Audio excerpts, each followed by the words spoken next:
It appears some people are willing to trade with you. What should be done?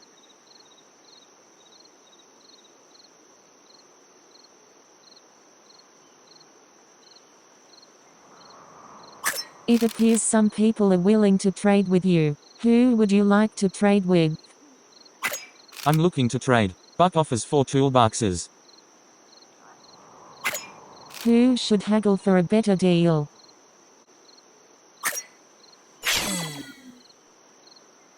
I'm afraid the price is quite firm. Alice attempts to reason with Buck but is unsuccessful. The price remains unchanged.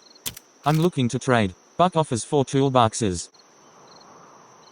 Pleasure doing business. Buck makes the exchange with the party. It appears some people are willing to trade with you. Who would you like to trade with? I'm looking to trade. Alice offers 2 coffee. Who should haggle for a better deal?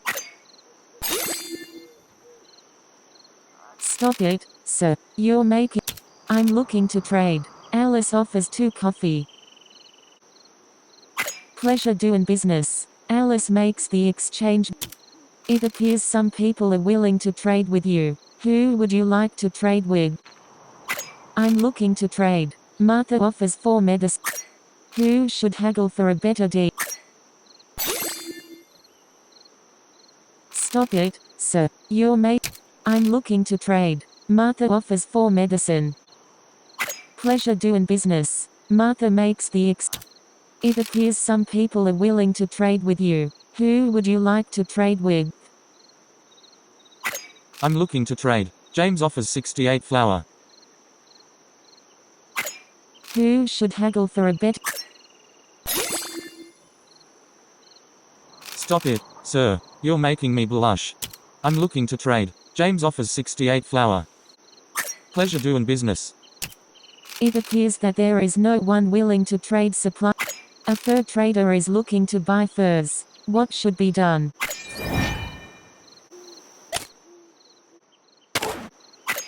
Many of the travelers gathered here are in Resting ends the current day and gives the party a chance to recover stamina. Resting can reduce. The wagon bed is rearranged into as cozy as.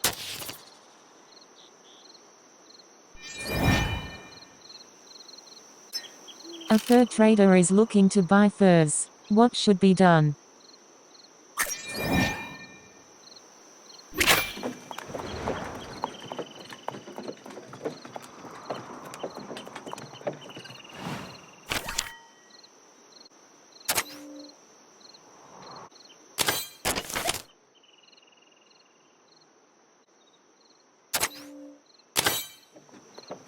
Rugged sagebrush fields stretch out before the party, marking the end of the Continental Divide, and the onset of Oregon country proper.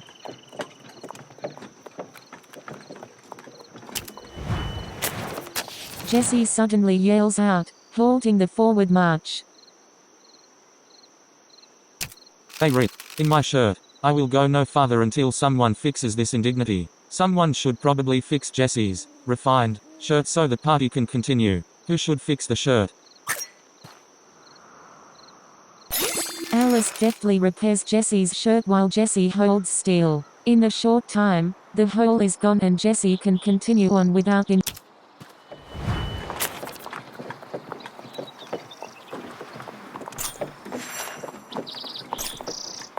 Matthew checks the bags of flour, then recoils in disgust. It is infested with weevils.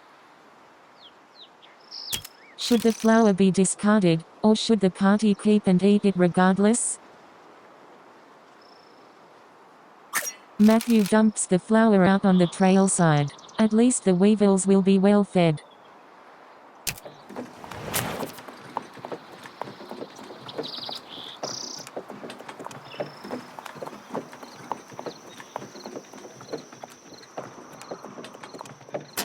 Grease for sale. Cheap, high-quality wagon grease. Interested in some grease? It's the modern stuff, with soap for thickener.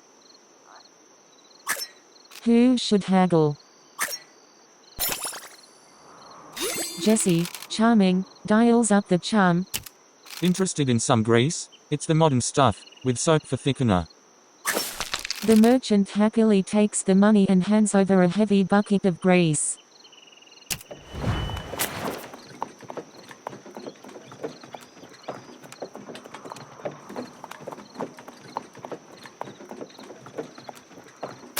The pleasant scent of frying garlic and onion reaches the party long before the light of the cooking fires. This campsite seems to be equipped with all the facilities.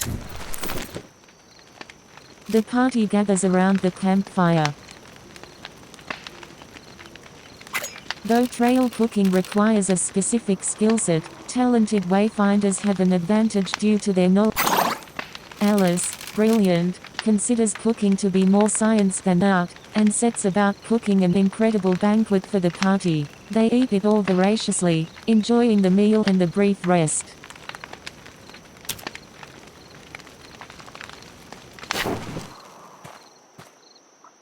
Come dawn, the party gets ready to move on.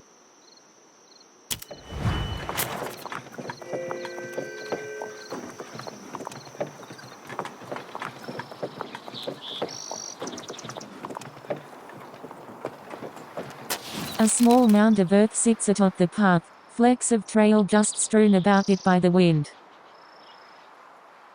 This ground has been disturbed recently, perhaps to bury a supply cache, or something else. One might dig up the mound to uncover what lies below, or flatten the earth, to hide the site forever. What should be done? Matthew, missionary, refuses to dig it up, all too aware of what might be buried beneath.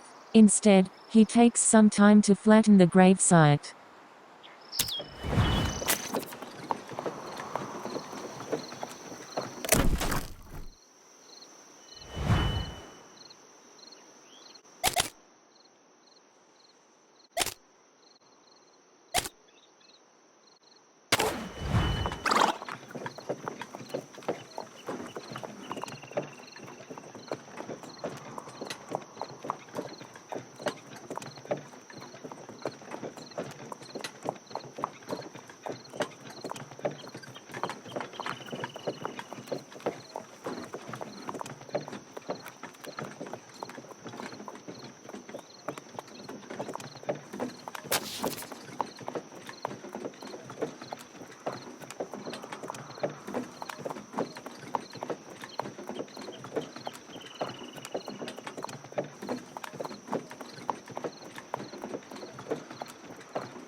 The muddy, red-brown waters of the mysteriously named Green River can be heard ahead. This is one of the deadliest crossings of the trail. The party needs to be prepared.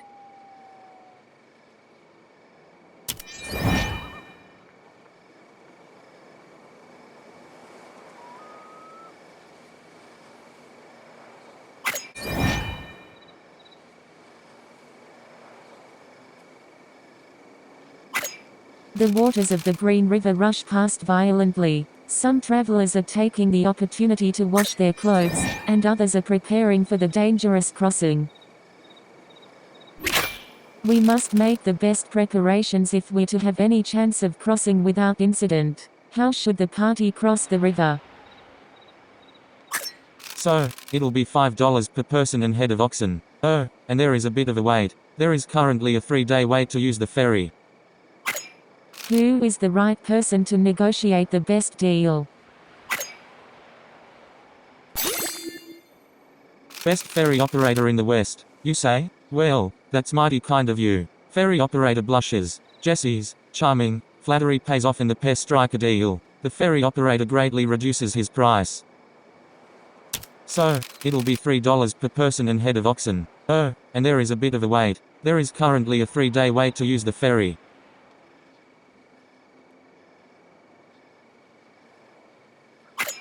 The ferryman is paid and the party waits their turn to take the ferry.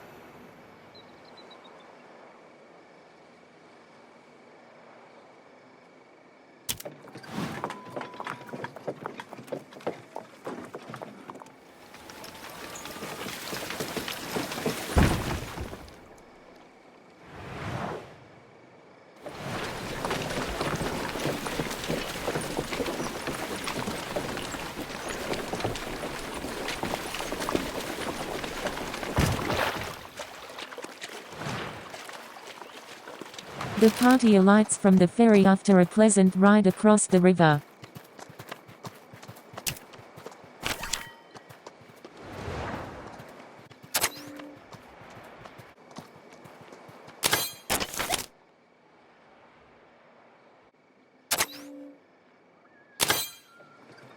Invigorated, they continue on their journey.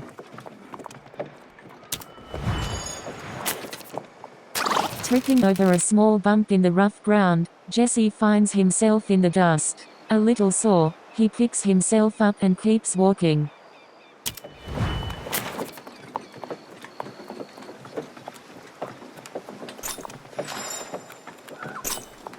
The group notices the flour supplies getting low.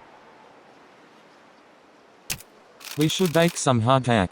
The party groans at the suggestion. Hardtack will stretch the supplies for far longer, but it tastes miserable. What should... The flour is baked and produces a number of hard, dry biscuits.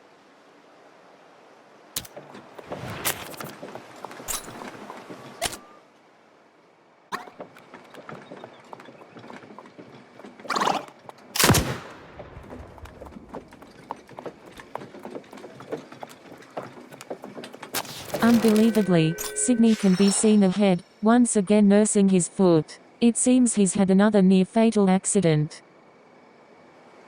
It's clear that he's badly injured. Without medical attention, he may not survive.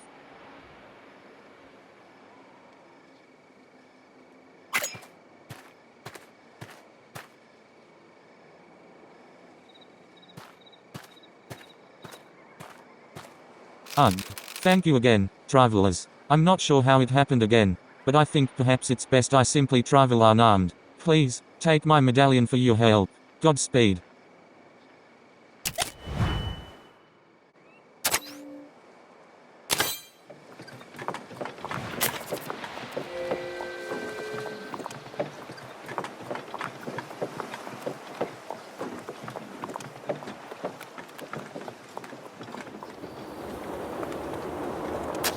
Without warning, the wagon is surrounded by sand borne on the wind. The grains grate against the party's skin.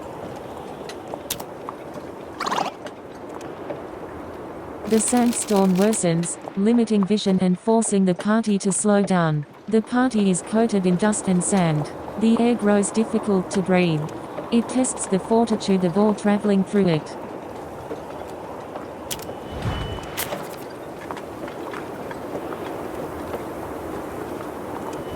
The party takes a moment to choose which trail to follow.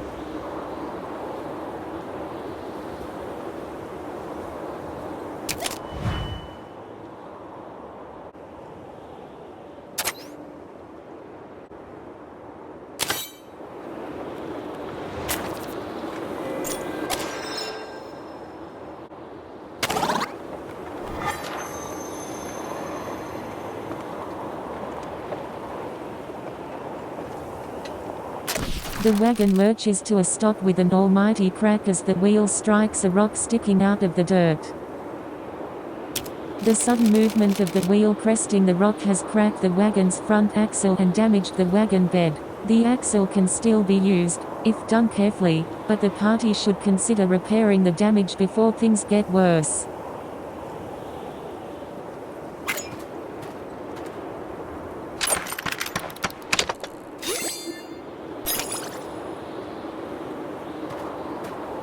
It is hard work, but Alice repairs some of the damage to the wagon.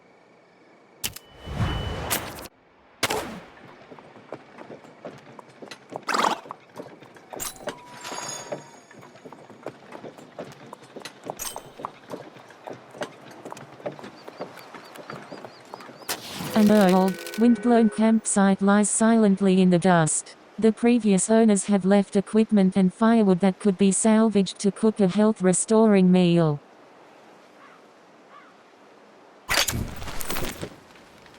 The party gathers around the campfire.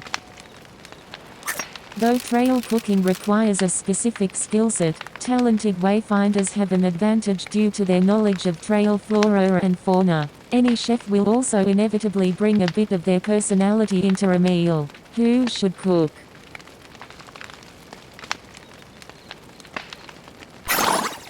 Alice, brilliant, is smart enough to recognize how bad she is at cooking. It doesn't help.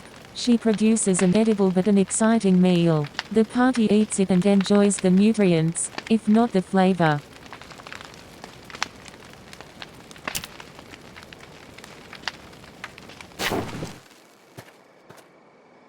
Come dawn, the party gets ready to move on.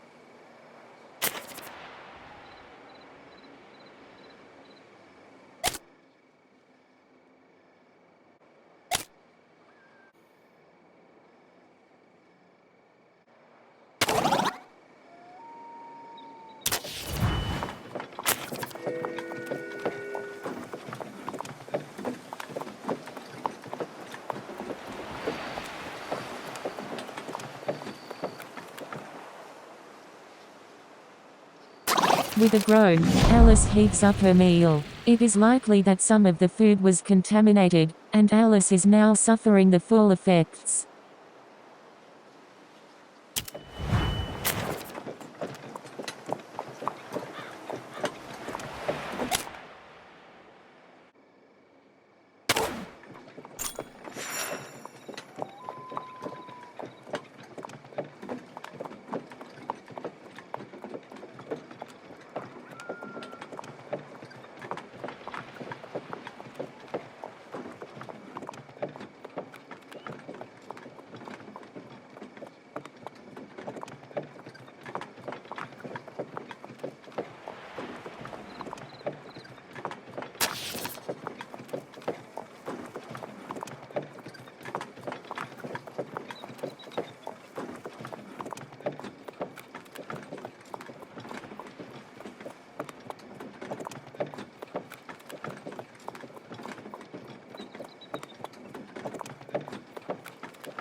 Even from yards away, hissing pools of naturally carbonated water can be seen bubbling forth. This is Soda Springs, a notable landmark for travelers and tourists alike.